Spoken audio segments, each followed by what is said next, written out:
Labor Day. It's time to get outdoors and make your holiday weekend one to remember. And there's no better place to get ready than Cabela's. Get 30% off all Cabela's camp kitchens, furniture, and cots. $100 off a Ruger American Bolt Action Rifle with Vortex Scope Combo after sale and mail-in rebate. 15% off all in-stock canoes and kayaks. And $20 off Winchester USA bulk handgun ammo.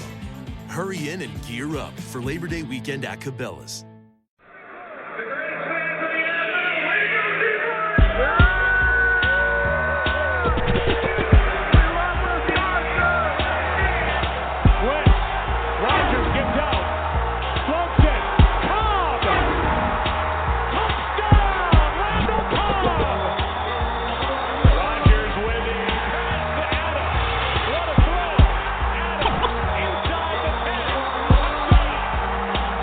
Of the Pack Podcast.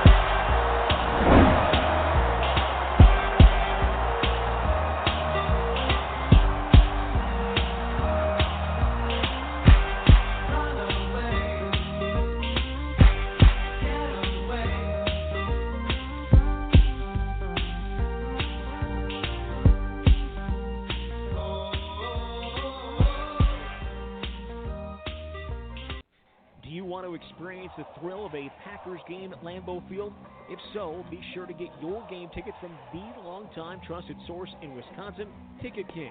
Visit their locations in Milwaukee and Green Bay, or just go to their website at ticketking.com. Again, that's ticketking.com. Well, hello everyone, and welcome back to Pulse of the Pack. I am your host, Jacob Westendorf, trying to fight through some voice issues. It kind of cuts in and out, so forgive me if I sound like a teenage girl at times during today's show, but I'm going to try and fight through this to bring you guys Packers content today. Join with me, as always, is my co-host, Jason Perrone. Jason, how's it hanging? Everything is going well. So by sounding like a teenage girl, Jacob, do you mean you're going to swoon over the latest Justin Bieber release, or are we talking about the actual sound of your voice? The actual sound, because I don't even know who Justin Bieber is. I kid. Good answer. Course, but I kid, but yes, just the sound of my voice. You will not get me to acknowledge that Justin Bieber is actually a person. Also with us, we have a guest today, and he's been with us before, so he'll be familiar to you guys, is Justis Mosqueda. Justis, can you hear me? Yes, sir. We're out here. All right. Welcome back. I believe the last time we had you was just before the draft, and I got to give you some credit. You nailed it. You called Kenny Clark, and that was impressive because he's not a guy that was mocked to the Packers by a lot of teams, so congratulations there. Tell us a little bit about yourself, playmaker mentality, and, a chance you can describe your work and where we can find you. Give us a little bit of a refresher course. Yeah, so for this coming year, I'm going to be doing the same work that I did last year for Bleacher Report, where I write gambling columns and NFL draft stuff for their site. And then I'll probably be doing draft content for them in the whole draft cycle. Then I freelance and do my own stuff with Playmaker Mentality, which is just kind of like a little side site where I run like athletic measurement metrics on pass rushers and defensive linemen, which is something that Ted Thompson looks at. Not my stuff, but it's something that he pretty obviously takes into account when he's drafting these guys in the front seven, which is why I was able to pin down a guy like Kenny Clark, where I was like, hey, you guys, look, he's like the youngest person ever, and he's crazy explosive and very fat. And that's exactly what Ted Thompson's going to go for in the first round every time when he gets a chance. Interesting stuff. I love to read it every year when the offseason hits, and especially this upcoming offseason, the Packers should be looking into more of those kinds of guys with the situation at the edge rusher position. So looking forward to that stuff. But today we're going to talk about the actual 90-man, which is now down to, I think, 89. The only release that I've seen today was wide receiver Ed Williams. But whoever's on the current roster, I just kind of want to go through some stuff with you here. Justis, the first thing, as always, the wide receiver position was the most important and the most talked about battle, maybe not the most important, but certainly the most talked about battle this offseason. And Jason and I have discussed it several times already. I believe at the beginning of training camp, or at some point in the offseason, you had written something about the People's Champ, Jeff Janis, and he's obviously in this discussion as well. But, how do you see this playing out with Trevor Davis and Geronimo Allison's been a big surprise? When it's all said and done, what do you think the Packers do at their receiver spot? How many guys are they keeping, and how difficult are some of these cuts going to be? Yeah, that was always the weird thing to me. Really once the Geronimo Allison stuff started, because that happened right before the preseason, I want to say, where people really started kind of being like, hey, look, this guy's kind of breaking out in practice. And I was like, man, there's really no room. Right now, he's probably, even if he does, put himself head and shoulders above the other undrafted free agent rookies on that team, he's like the 8th receiver on that team. Because you got Jordan Nelson and Randall Cobb. Devontae Adams looks like he's getting every opportunity to lock down that third wide receiver spot. Jared Abbrederis is doing solid competing for that spot. You got Jeff Janis and Ty Montgomery, and then Trevor Davis, and all three of those guys can contribute on special teams. So it's like to think that an undrafted guy was going to be able to break into that group, I just couldn't see it because there's just so many bodies there. As far as everything shaking out, it's kind of a weird situation that the Packers receivers are in because the back end of their DB unit is probably weaker than we have seen in I don't know how many years. I mean, usually you take on about 10 DBs or so, and there's just not 10 DBs on this. There's not 10 guys who have their roster spot secured on this roster, which means, okay, if you go a little short on that, especially taking into account of the suspension of Goodson, if you were to go short on cornerbacks, the position that you would want to take extra guys on would be receivers because those are the same type-ish of bodies, and those are the type of guys who could be fielded on special teams. So I think they could go a little over on receiver, but the question is how much is over, because I think over would be 6 receivers, and right now they got 7, and that's not even including a guy like Geronimo Allison who could end up on the practice squad. So if I have no idea. I guess I would say, gun to my head, it really comes down to how sold are they on Jeff Janis as a return man. Because if they're not sold on him as a return man, I think he's the guy who's out. I don't think that you could cut ties with a guy like Trevor Davis so fast when Trevor Davis is a guy who has a chance to be a legitimate deep threat and played in basically 2 gimmick offenses at Hawaii and at the University of California. So it's not like he's really been given a chance, whereas like Jeff Janis, he's in year 3. I think they'd rather, try to develop Trevor Davis in the next 2 years rather than just hope that, something clicks with Jeff Janis, because it just hasn't been there yet.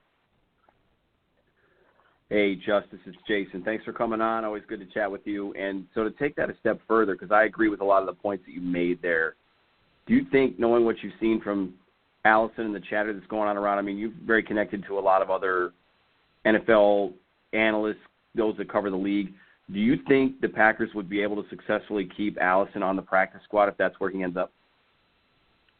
I think so, because he hasn't really cracked against anyone. And, I mean, it's not like I think the guys that you have to worry about a lot more are the guys that you draft, which, yeah, it sounds silly, right?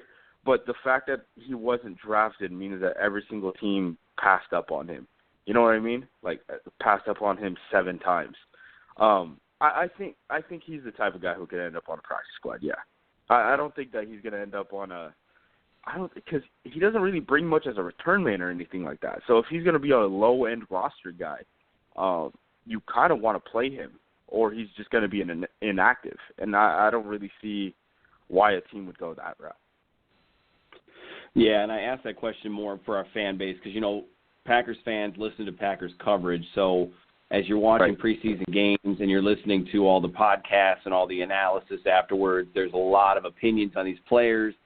He gets a lot of praise. One thing that kept coming up was how well he came back for the football. You don't see that out of a lot of rookies and things like that. So fans sometimes, I think, get a little bit nervous about because their value of a player is probably a lot higher than maybe some of the other teams in the league. Like you said, he was passed up 7 times by 31 other teams, or 32 teams actually. So there's some logic in that, obviously. And so I think that was a little bit more for the fan base to just kind of answer that question from an outsider's perspective. But, you talked about Kenny Clark, and moving to the defensive side of the ball for a second here. He didn't play against San Francisco because he's nursing that back injury. But from what you've gathered so far, from what we have seen of him in practice and in the first couple preseason games, are you okay as far as what we can expect from him to contribute to this defense when the regular season starts, just given that he's so young, he's a rookie, he's new, all these things kind of working against him, and now his not getting a chance to participate in these last couple preseason games? Is he ready to go? Is he ready to play some meaningful snaps, or do you think there's going to be still a little bit of a break-in period, maybe that first quarter of the season? Yeah, so when I was watching Clark, the cliches that you'd expect from a crazy athletic, 20-year-old nose tackle, those pretty much fit. He's very raw. There's sometimes that he's not able to hold up against, double teams and things like that. He ends up on the ground very often. But he's able to hold up at the point of attack. And I would say that the good thing about if you had a guy who was missing these type of reps, you'd want that guy to be on the defensive line because of how easy defensive line play is. Because really you can do one of two things. Capers does a bunch of stuff where you drop into coverage even as a nose tackle. But for the most part, you do one of two things, and that's either A, I'm shooting a gap, or B, I'm attacking this man and two-gapping. So the good thing is that there doesn't really need to be there's not really any, in between the ears developing that needs to happen, right, for defensive linemen. It's pretty basic. What you're doing at, the NFL level is, still what you're going to be doing at, the high school level. The only difference is you have to do it at a much higher grade. The thing that I would worry about Clark isn't so much early on in the season. It would be later down in the season, because I think we've seen this with guys like Dayton Jones, just these college defensive linemen who come into the game and you think they're ready, and then halfway through the year it just looks like they've lost 30 pounds just because they're not used to, a 16-game NFL season. Yeah, that's true on a lot of fronts there. Kenny Clark's done some nice things and certainly had some growing pains as well, and I use that, I guess, no pun intended, due to the back injury he has now. The question I have is about their second-round pick, Jason Spriggs. Obviously, he's dealing with a hand injury right now, but his first game he was pretty solid. The second game he kind of got schooled by Khalil Mack a little bit. But the question I have is, is he looking like a left tackle in the NFL, or if he has to step in right now, because you almost know at some point Brian Bulaga is going to miss time with an injury. If he has to step in right now, how comfortable are you with Jason Spriggs as a starter? Well, I would say that the one thing that he needs to work on is the same thing that he showed at Indiana. He's a really athletic tackle, but the issue that he's always going to have, or at least until he gets it figured out, is getting countered to the inside. He does a pretty bad job of, if a guy really forces and gets a good first step on him, he'll sell himself outside, which helps him shutting down that outside move, but it leaves, that inside, susceptible to him being crossed over and that guy crossing his face, and that's never what you want to do. The fastest line to a quarterback is with an inside move. So you really want to take that away, which is why, if you want to get down to it, that's why offensive linemen have their inside foot up in their stances, right? And that's why they kick with their back and slide with their inside. That's really the basis of that. And he hasn't proven himself consistent enough to stop inside moves at either the college level or this preseason. So I'd be kind of worried about that, but that's something that you could, basically you would have to help slide protection his way, because I think if you have him cover a gap instead of cover a man, he could do solid, because I think he's athletic enough that he can have a guy, force a guy to bend around the C gap. But if you're forcing him to play a man by himself and he has to play the little game of, am I gonna get countered? Am I not gonna get countered? What do I need to do? That's a lot of thinking for, a guy who basically played in an air raid system at Indiana. He wouldn't be Barclay, right? He wouldn't be Don Barclay. But I wouldn't sleep easy if he were starting as my, bookend on either the left or the right side. All right, well, I think Jacob and I can both agree to hear that he's not Don Barclay is probably a better thing than a bad thing. So thank you for that, Justice. Yeah. We will sleep a little easier tonight. Kicking back over to the defensive side of the ball, Blake Martinez, we have seen him extensively. He is not short on energy, so that's a good thing to see on film. But to the more trained eye, and I don't know if you've had a chance to really kind of hone in on what he's doing well and what he might be struggling with, but is he standing out to a trained eye as much as he would be to maybe, say, the average fan who's excited about his high motor and the fact that he seems to be picking up the defense pretty well? Yeah, I think it's kind of weird because it looks like Sam Barrington's pretty obviously inside linebacker 1, right? But then that group of 3 outside of Barrington and Jake Ryan, Blake Martinez, and Joe Thomas, it's kind of odd because even like a guy like Joe Thomas started flashing in the first week of the preseason this past year when he was just blowing everything up. And then, Joe Thomas last year was just like a nickel linebacker. Like he was kind of like their psycho amoeba defense, whatever you want to call it. He was their like linebacker in that type of situation and then just played special teams. So it's kind of weird to see all 3 of these guys kind of taking a step up opposite of Sam Barrington.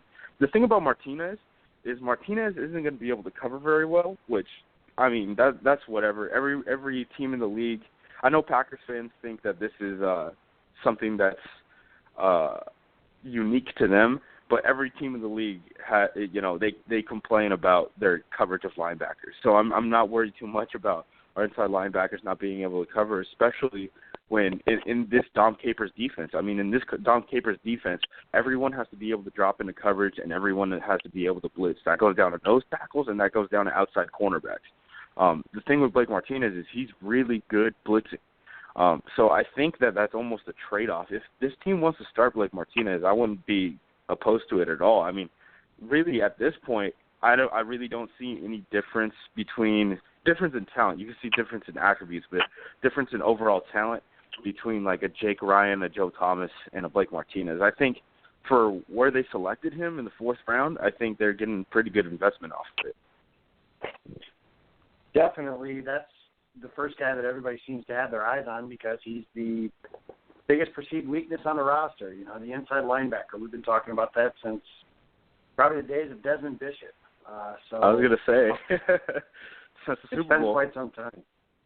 Packers have been relatively weak in that position ever since Desmond Bishop's leg exploded. Packers drafted 2 defensive linemen this year. The other one was from my hometown of Rockford, Illinois, and that's Dean Lowry. So I've got a bunch of people that ask me all the time, how's he doing? And, you see a few things here or there. My question is, this is kind of your forte here. And, how comfortable are you with Dean Lowry stepping into a rotation with the suspension of Mike Pennell? The Packers aren't exactly very deep at this position. Yeah, so once the whole Josh Boyd thing is what kind of led to this, right? Is Josh Boyd's injury, him being the base, strong end, and then getting released after the draft. So then it became, all right, well, we need a starting left end or a starting strong side end now on a team that was already pretty light, on the defensive line. And even then it was like they really had a bunch of nose tackle bodies with Mike Pennell, LaTroy Guion, and Kenny Clark, right? And then they had what you would usually consider like an under tackle body in Mike Daniels and Christian Ringo. They didn't really have that big end. So by default, Dean Lowry ends up starting as the strong side end in the preseason up until this past week when Mike Pennell stepped in. But even then, Mike Pennell suspended for the first 4 games. So it looks like Dean Lowry is going to end up starting. When he's in at 5 technique, he looks solid, which is like when you're standing over a tackle basically and you have to 2-gap him, so you're attacking an offensive lineman instead of attacking a gap. But when Dean Lowry is forced to kick inside of that, like when he's lining up in the B gap or when he's lining up in the A gap even, I saw them when they basically played him as a nose tackle. That's not a good sight because, one, for a guy of his length, he's not very big. Like, he's got to be, like, I'm looking up his height right now. At the combine, he was 6'6", 300, which 300 pounds, you know, you'd think, okay, that's a big boy. But when you're stretched out that much, your density and your center of gravity kind of changes. And also, the reason that these defensive tackles are almost never that size, I mean, you think of the best defensive tackles in the league.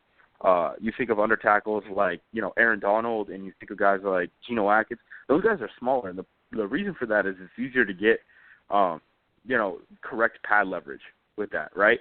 Dean Lowry, when he's out there, I mean, he's getting pummeled when he's lining up inside of the tackles, which is a huge problem. I think that's more of a schematic thing, and I don't know if, you know, this team is really carrying it. You can't really tell what a team is going to run based on what they're doing in the preseason, so I wouldn't put too much emphasis on, like, hey, Tom Capers is a crazy person and he's trying to play a dude who's like a 6'6", day 3 rookie and has like a 1 tech. But Dean Lowry is not looking good inside, but he's looking solid when he's holding his own on the outside, which I would say is his ideal spot and is exactly where he should be playing at the next level.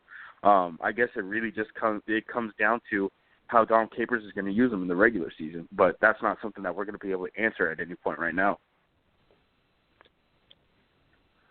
Okay, so in staying on the defensive side of things, and we're focusing on, obviously, the rookies that were drafted this year in terms of where they stand right now in the preseason, I think it's safe to say, maybe with the exception of Kyle Murphy, that most of these guys are going to be on the roster. I think Trevor Davis would be the other one that might be a little bit questionable, but talking with Justis Mosqueda and a playmaker mentality, and so in sticking on the defensive side, so let's talk Kyler Fackrell, because the interesting thing about Ted Thompson's drafts, the past couple of them, is the third round has been a little bit of an enigma.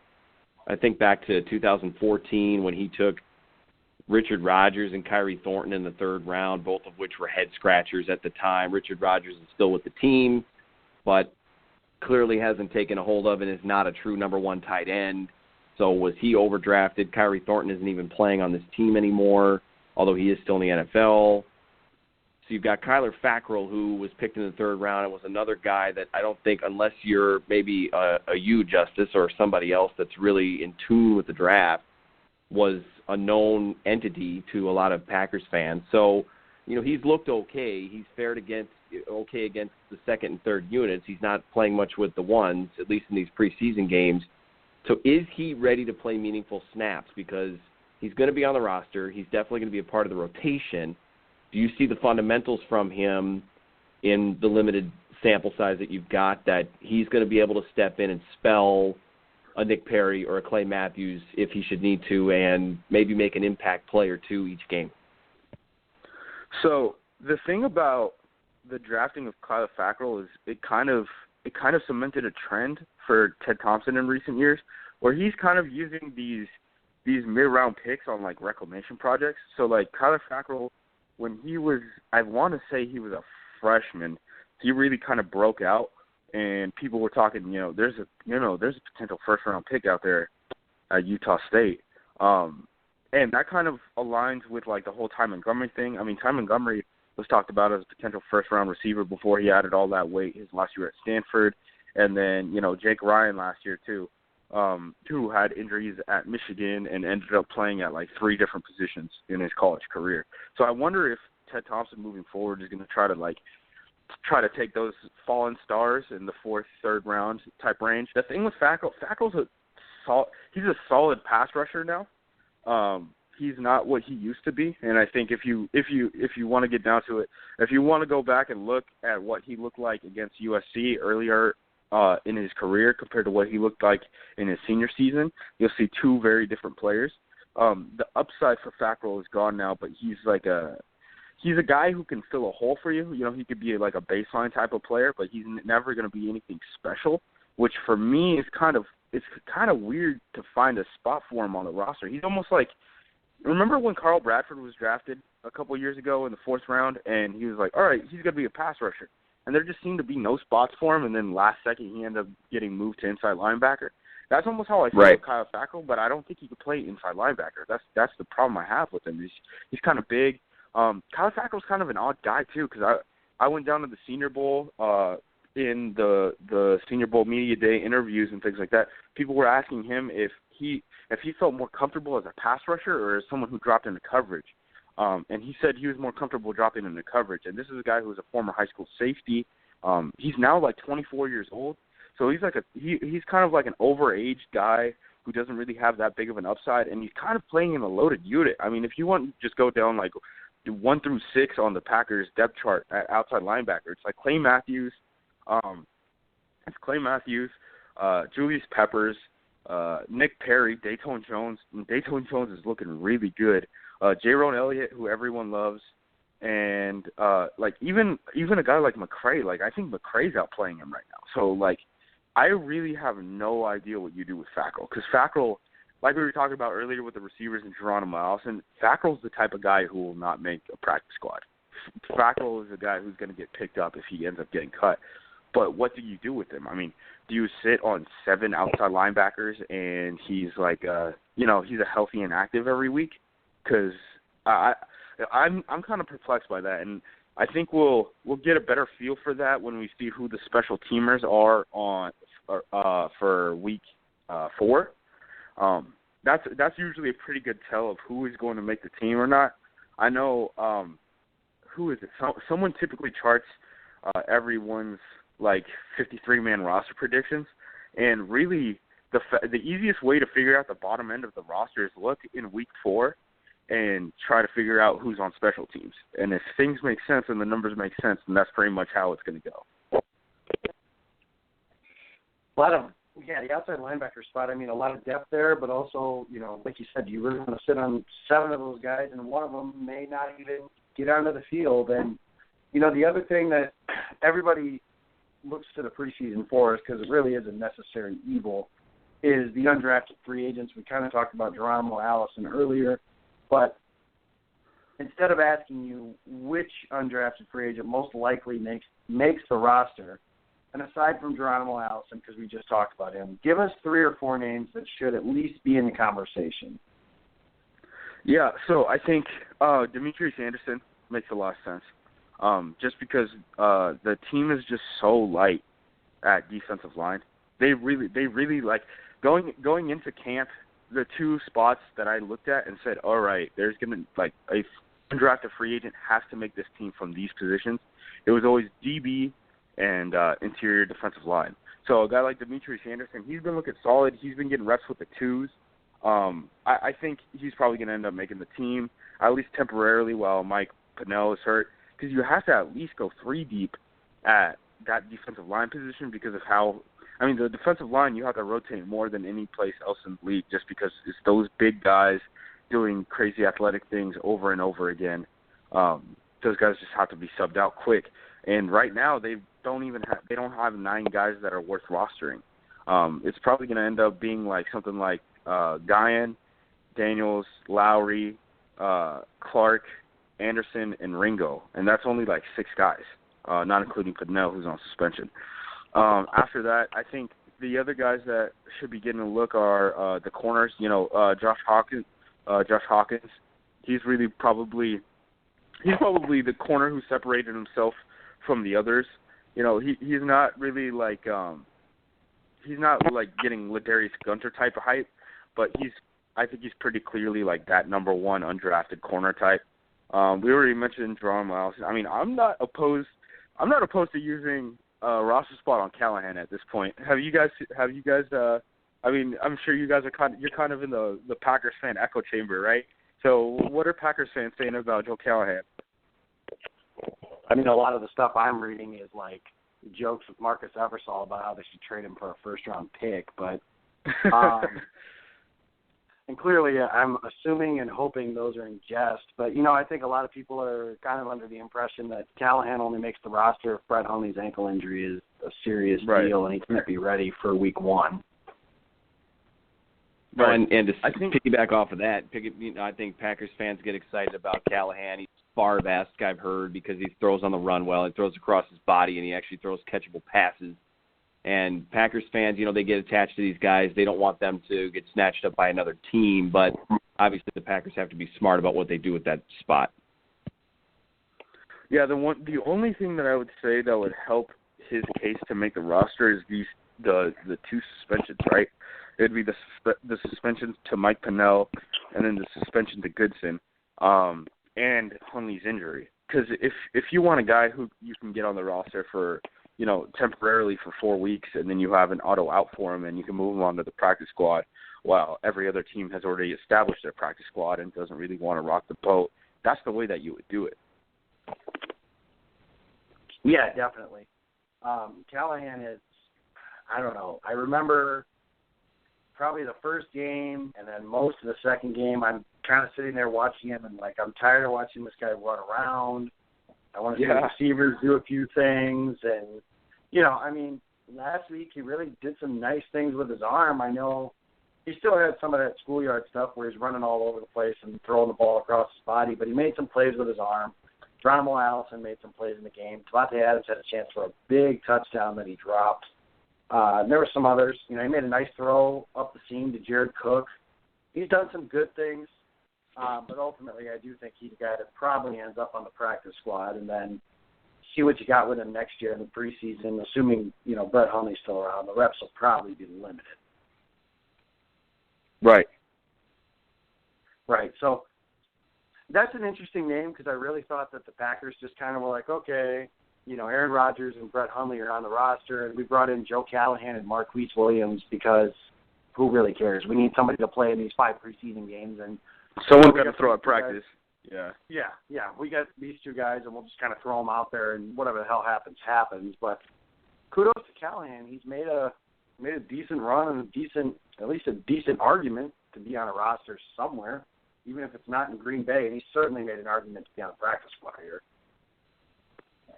Right. He almost he kind of reminds me of early career Tolzien, if anything else. I don't think he's going to be anything special to develop anything like that, but he might. If you keep him in your system for a couple of years, he might be a guy who, in an absolute emergency, might be able to help you out a little bit. Yeah, at least a little. One thing that Mike McCarthy always has said about Callahan was if he was a few inches taller, he would have gotten drafted. So not a bad thing there. Justice, we thank you. There's a lot of content in there. We thank you for your time, obviously, actually talking about guys on the team instead of guys that could be on the team, but appreciate you coming on. One more time, go ahead, promote yourself. Where are you at? Where can we find you on Twitter, stuff like that? Yeah, so like I said, doing work this fall for Bleacher Report, also doing my own stuff on Playmaker Mentality. You can find me on Twitter at JUMOSQ, the Jumosque. And then another question I have, you're coaching high school football. Have you guys played Yes, the sir. games? Record? We just went through a jamboree this past week. Oregon schools don't start until this week, so our first game is this week. We did go 6-0 in the jamboree, though, which I was pretty excited about because we're playing larger schools in Oregon and Washington. It's a 6A tier system. We're 5A. We went against 4 6A teams, and we won all 4 of those competitions. So I'm pretty excited about this year. Well, there you have it. In a few years, Justis Mosqueda will be the new head coach of the Green Bay Packers after winning at least 6 consecutive Oregon State titles. Justis, thanks for coming on. We hope to have you back sometime soon. Appreciate your time as always. And then, like I said, hope to have you back sometime maybe during the regular season as well. No problem. Thanks, guys. Thanks, Justis. That was Justis Mosqueda, Bleacher Report, Playmaker Mentality, all kinds of fun stuff there from Mr. Mosqueda. Jason, I have to start the show with this, though. Now that it is just you and I, the dream, 23-0, is still alive. The Green Bay Packers beat the San Francisco 49ers. And one storyline that came out of that game, I don't want to get into it too much because this isn't a show about politics, but I do want to address it at least a little bit. Colin Kaepernick. Packers fans love him, and I say that in jest. Colin Kaepernick was spotted. Apparently this has been a thing throughout the preseason, but he was definitely spotted this time around not standing during the national anthem. And, that obviously brings about some controversy. And he said that after the game, essentially, I'm paraphrasing a little bit, but that he wouldn't stand for the national anthem because the American flag represents oppression of people of color. So, Jason, I will give you the floor to discuss this if you'd like, and then I'll kind of wrap it up before we move on to the game. But I know this is something important and, requires some, at least, discussion. Is this a big deal to you, not a big deal? How do you feel here? To me personally, it's not a huge deal, and I don't say that because I don't support the troops or standing for the national anthem. I always do.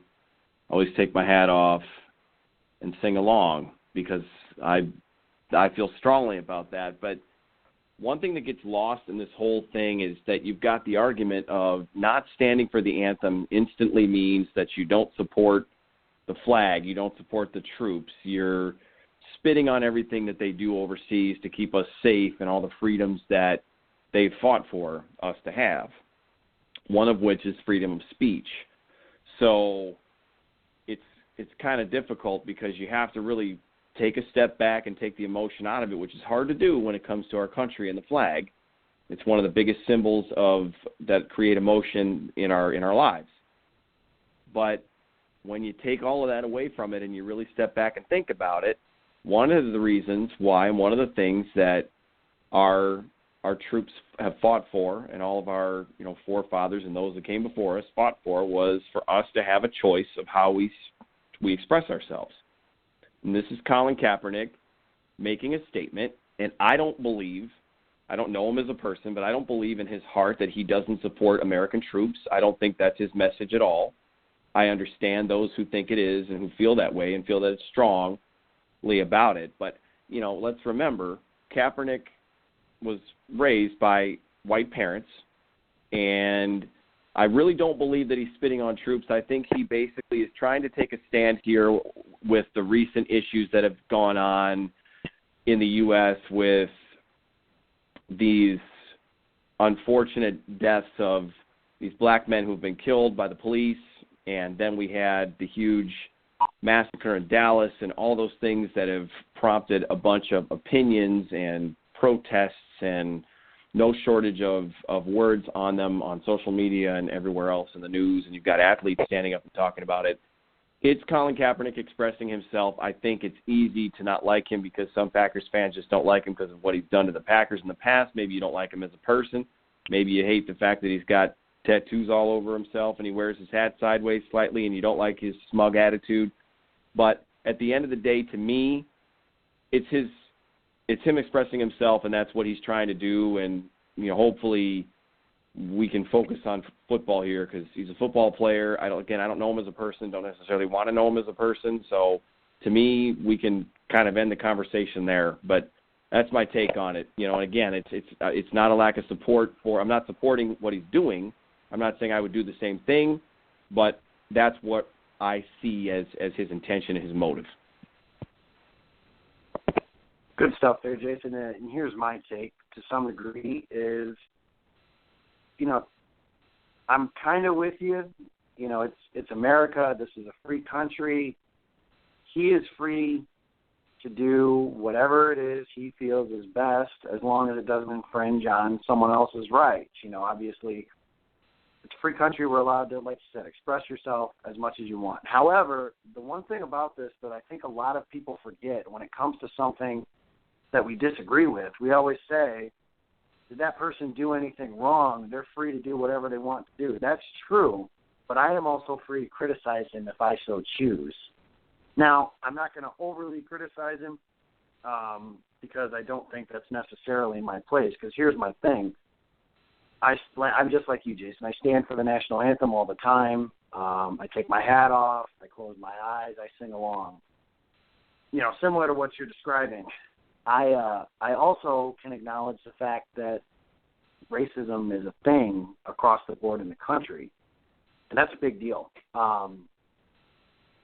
That's something where I kind of think that I understand what Colin Kaepernick is trying to say, but I feel like he could have gone about it a different way, because while there are still some things that have some racially motivated things, which is really unfortunate, because I've always been taught from the time I was little to not see color, just to see people, and that's kind of how I've grown up. But unfortunately, some people do still see color. But at the same time, this is a country that he's protesting and a flag that he's protesting and a system he's protesting that has also allowed him to make millions of dollars to throw a football.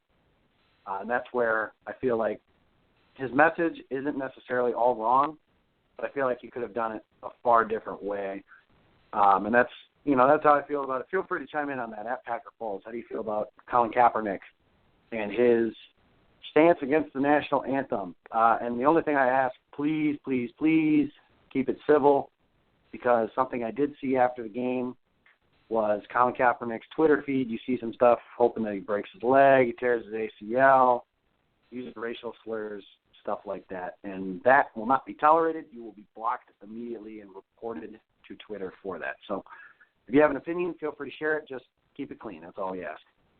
Once the game started, there was actually some football to be played, and Aaron Rodgers played some of this football.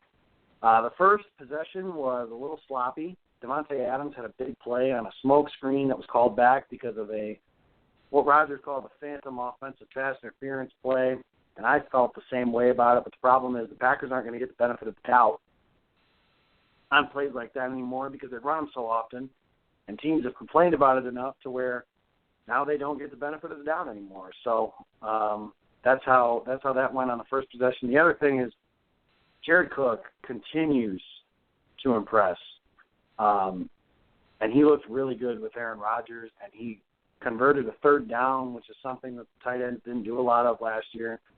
He looks big and fast. He looks impressive. He looks okay as a blocker. I mean, I'm trying not to get overly excited about Jared Cook. I keep telling myself that every week, but then he keeps doing stuff that's awesome and gets me excited. And eventually, Rodgers would play 2 series. They scored a touchdown on the second series with a touchdown pass to Randall Cobb. Good mix of run and pass on that drive. Jason, overall, there were some mixed reviews on how they did, but how do you feel about how the first-team offense played against the 49ers? I was okay with it. I thought they looked pretty good. I liked the long run by Lacy, which was partially due to a nice block by Cook. You can temper your expectations on Jared Cook. I'm already excited. I like what I see. The eyeball test says he looks good. I'm writing about him for tomorrow morning's piece on Cheesehead TV. I think that Jared Cook could possibly be the ingredient that really makes this dish that is the Packers offense a winner. So he looked good. He was open a lot.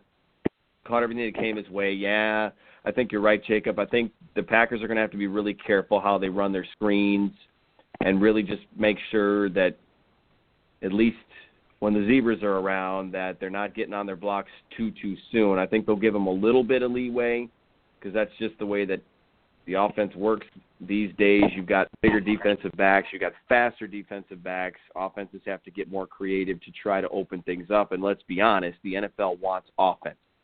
So I think at the end of the day, they'll probably allow it more than they don't. Maybe I'll be proven wrong by how many flags get thrown against the Packers this season for that exact play. But anytime we see Davante Adams doing something positive, whether it counts or not, is a sight for sore eyes because let's be realistic. He's on the team this year, so they're going to need things from 17.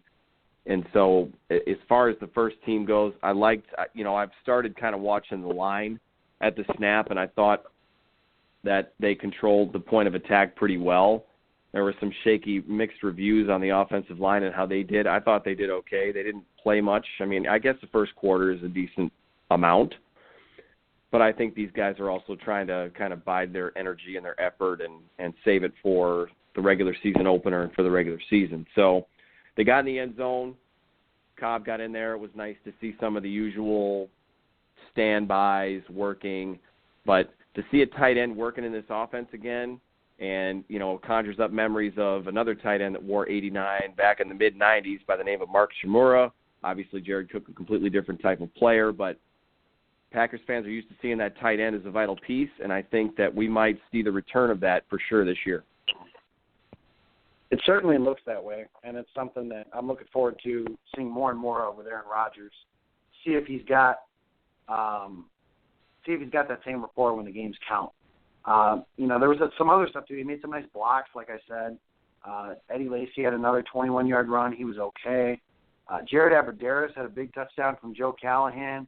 Devontae Adams dropped a touchdown. Like I said, the game on Thursday was really a good mix of what his offseason has kind of been like. There's been some bad, but some good as well. And, there was more good than bad in this game. But dropping the touchdown, that's the difference between a good player and a potentially great one. He's got to come up with that play. Geronimo Allison really had his first big game action. Had a couple nice catches down the field, came back to the ball. The only thing about it is, just like Justis was saying, I just don't see a spot for this guy on the roster, even though he really has performed relatively well from what I've read in practice. And in the game against the 49ers, he's been good. And the other thing about the offense was the running back position, and John Crockett hurt his shoulder, and this could open a huge door for Brandon Burks. But Jason, what I want to know is how far ahead is Crockett of Burks even to begin with? So it's a good question. Last week, I think my tone was that Crockett's the third guy, and it's his spot to lose. But after watching Burks this week, and then Crockett's got this shoulder injury, I'm just looking at trends and what the Packers do. So this could be a huge thing for him. Remember back, I think it was in 2012, maybe 2013, when the Packers had Rajon Neal, I think that was his name, out of Tennessee. Am I getting his name right, Jacob, the running back? Rajon Neal, yeah, I remember. Yeah. Last year. So he seemed like he was on his way to gaining a roster spot, and then he suffered a knee injury in a preseason game, and then he wasn't anymore. So the health could end up being the key here. But I like Burks. He's 5'9", so he's not a real big guy, and I don't necessarily know that would exclude him from doing good things for the offense if he fits in. But the way that he ran and his shiftiness there, I think if you're talking about the third guy, you're not talking about a Starks, you're not talking about your bell cow. So you could be comfortable with him in there in that third role if Crockett for some reason can't go or if he's out or ends up on injured reserve. However the Packers feel about him and if they want to protect him, what they end up doing there. So I guess to me, even before the shoulder injury, after watching them run, I don't know how the Packers feel behind closed doors, but after watching the San Francisco game, I think that competition was a lot closer than I thought. So Burks is definitely going to be one guy I'm going to be watching closely in this game Thursday night against the Chiefs, because this is going to be his last chance to really make a push for a roster spot. And if Crockett's not playing at all, then you figure the starters aren't going to suit up. I don't even know if Starks would play. That's going to give Burks a lot of carries and a lot of time to showcase himself. And this could be another situation where, like you said with Callahan earlier, he may not be in a Green Bay uniform, but these guys know that even if they're not kept in Green Bay, they still have a chance to possibly stick on another roster. So he's running like a guy that wants to play in the NFL this year. And I don't know, I guess so far to me, he looks the part. Yeah, he does. And, that's something that I'm watching as well, because that really is the game that maybe is the deciding factor on whether they keep Crockett or Burks. I don't know. Defensively, again, though, really the story of the game. They had the one possession where Julius Peppers got beat a couple times and the 49ers scored a touchdown. But last year, Chip Kelly's offense in Philadelphia shredded the Packers' defense. This year, they only gave up 110 yards. Same scheme, different players. I get that. But still, it's only preseason, but this defense looks like it could be really, really good. And that's exciting. The secondary was okay. The biggest thing you want to talk about there is the young defensive back stepping up. Josh Hawkins, Kentrell Bryce, Marlon Evans had an interception. Robertson Daniels, a guy the Packers like. What do you do here? The Packers really have only had about 4 guys that are considered a lock to make the roster, but some of these young guys have certainly earned at least a really long conversation about them, haven't they? Yeah, they have. It's the same thing every year. You've got undrafted free agents who are going to stick on this roster, and that's why one of the reasons why we wanted to ask Justis for his take on 3 or 4 guys that could be on, because it seems like every week a new name emerges. So Kentrell Bryce has been kind of the camp darling for the duration of training camp and in the preseason at safety, and I think that it looks like, especially when you consider that Micah Hyde may or may not be back next year, it looks like he might be somebody they're going to roll the dice on and take a chance on. You've got some other defensive backs. You know, Justis talked about the defensive back, the depth not being strong enough for them to carry as many as they have in the past. But you got guys like Josh Hawkins. Marwin Evans had a nice interception, although it was Christian Ponder. I get that. Robertson Daniels, a guy the Packers like. So just from the defensive back side of things, there's some names. You know, he mentioned, you know, the defensive linemen. I think they're going to probably have to go with one of those guys at least for a couple weeks until Pennell comes back from his suspension. So once again, a good job on the undrafted free agent market again, and who knows what they do after cutdowns. There might be some other guys that they like that they bring in. Like I said last week when we did our roster breakdown, and especially on the defensive line, I think that's one position where we could see a guy that's not even in the mix right now end up on this team because the Packers like him so much, and they end up getting cut by their previous team. So still a lot of football to be had. But as far as the defense goes, 110 yards, preseason or not a bad day at the office. No, not at all. And a lot of good stuff there from defense on that night, like I mentioned. Big play of the game there, which brings us to, I meant to do this at the beginning, and I'm sorry I failed, but the Ticket King of the game, Ticket King, our new sponsor this year. Like I said, I walked past it on the way to the stadium for the Oakland Raiders game. It's not a far walk. Order your tickets, pick them up, go cheer on the Pack. But your Ticket King of the game, Jason, is whom?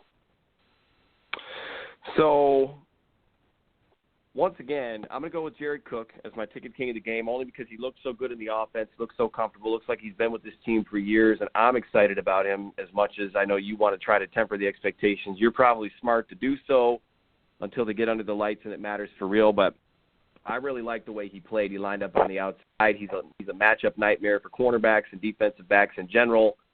Really like what he appears to be contributing to the offense. But I have to say, for the second week in a row, and obviously it's a preseason game, but Joe Callahan's always in that mix in my head in that conversation because he just makes these plays. He's escapable, makes these throws on the run. I don't know how wise some of them are, but again, I think Devontae Adams probably could have had that ball in the end zone on that drive that seemed to last what seemed to be about a half hour in real time.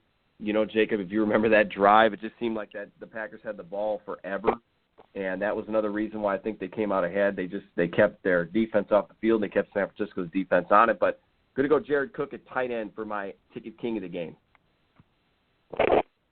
Okay, so you've got Jared Cook. I am going to go with Jared Abbrederis. Kind of an off-the-wall selection, but he made a big touchdown reception. Essentially, the game winner, if you will, if that were a regular season game that counted, we would call that a game-winning touchdown reception in the third quarter, and I really think this is a guy that has solidified his spot on the roster, which I did not think was a possibility when the regular season, when training camp began. Jared Abbrederis, he just continues to make plays. He's open. He does some stuff for him on special teams. Just a solid player, and most importantly at this point, he is healthy, and that has been a big deal in his career early on as well. So nice to see Abbrederis making plays. He is my Ticket King of the game. Jason had Jared Cook with Joe Callahan kind of creeping in there as well. That brings us to questions from our Twitter followers. Christina Jenkins wants to know, we can only pick one. Which undrafted free agent most likely makes this team? And I'm going to go with the guy that I have been on for a few weeks, Kentrell Brice, the safety. I think he is an absolute lock to make this roster. There was a report from Bob McGinn that he was, according to some scouts, it looked like he was the best player on the field. That's something you always want to hear about a guy that's, young and fighting for a roster spot. So I'm going with Kentrell Brice. He's done some good things at the safety spot. I think you can make him into a contributor on special teams. That'll be fun to watch. Christina Jenkins, thank you for the question. My guy is Kentrell Brice. Jason, you got a different one?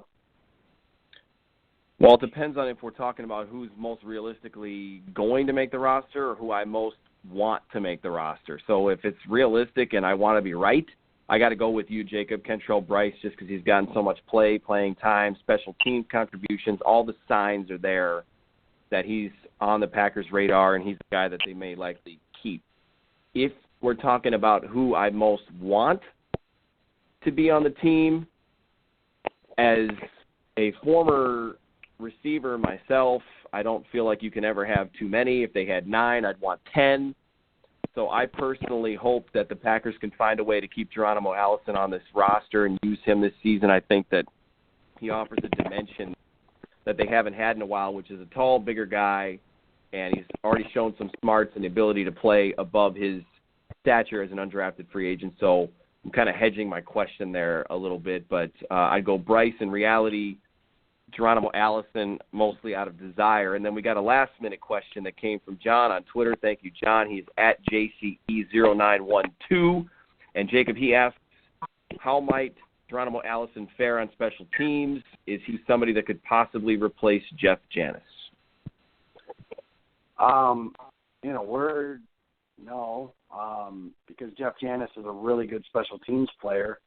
The thing is, Geronimo Allison, what would help him make the roster is that he is a better wide receiver than Jeff Janis is. And that, at least to some point, has proven to be true to at least some degree.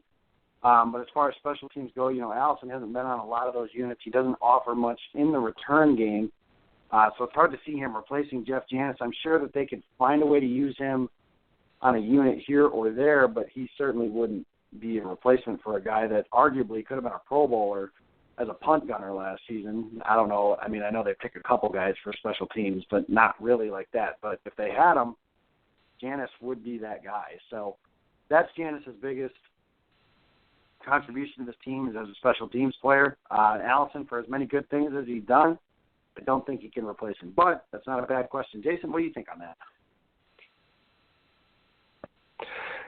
Yeah, and I don't think you're, like you said, I don't think there's a comparison between Janis. I mean, Janis just did too much. He's got a huge resume on special teams. So Geronimo Allison being the replacement there would be a huge gamble and a huge downgrade, I think. I mean, we could all be wrong, and he could end up being a great special teams player. But based off of what we know now, what we've seen, no, I don't think he's a replacement necessarily. But again, he's a guy that I wouldn't mind seeing on this roster. And if they do end up keeping an extra receiver, he's the guy right now. So, not to talk down on him. I just think from a special teams perspective, and if he is the 7th guy on the roster, realistically, he's going to have to play on special teams, but I just don't see him replacing Janis at this point.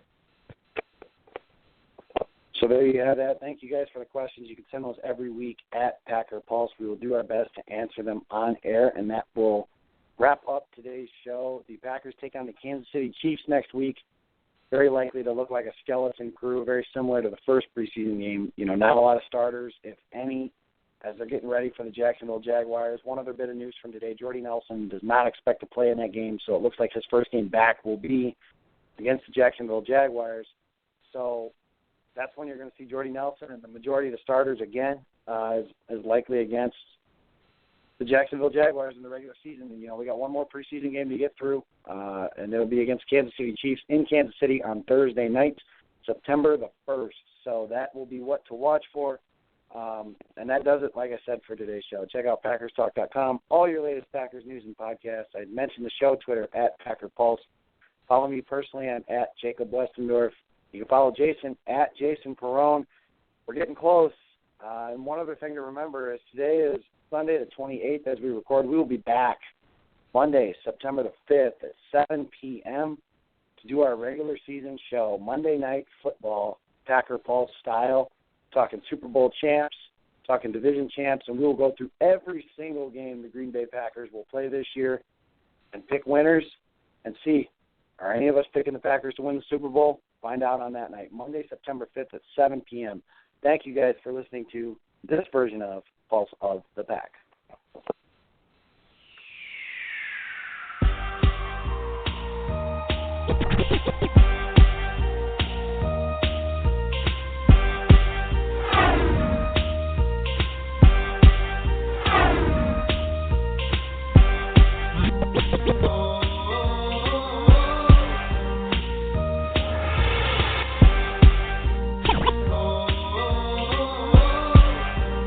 Pulse of the Pack podcast. Do you want to experience the thrill of a Packers game at Lambeau Field? If so, be sure to get your game tickets from the longtime trusted source in Wisconsin, Ticket King. Visit their locations in Milwaukee and Green Bay, or just go to their website, theticketking.com. Again, that's theticketking.com.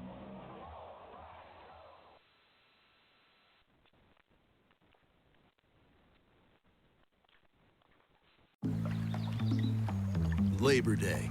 It's time to get outdoors and make your holiday weekend one to remember. And there's no better place to get ready than Cabela's. Get 30% off all Cabela's camp kitchens, furniture, and cots. $100 off a Ruger American Bolt Action Rifle with Vortex Scope Combo after sale and mail-in rebate. 15% off all in-stock canoes and kayaks.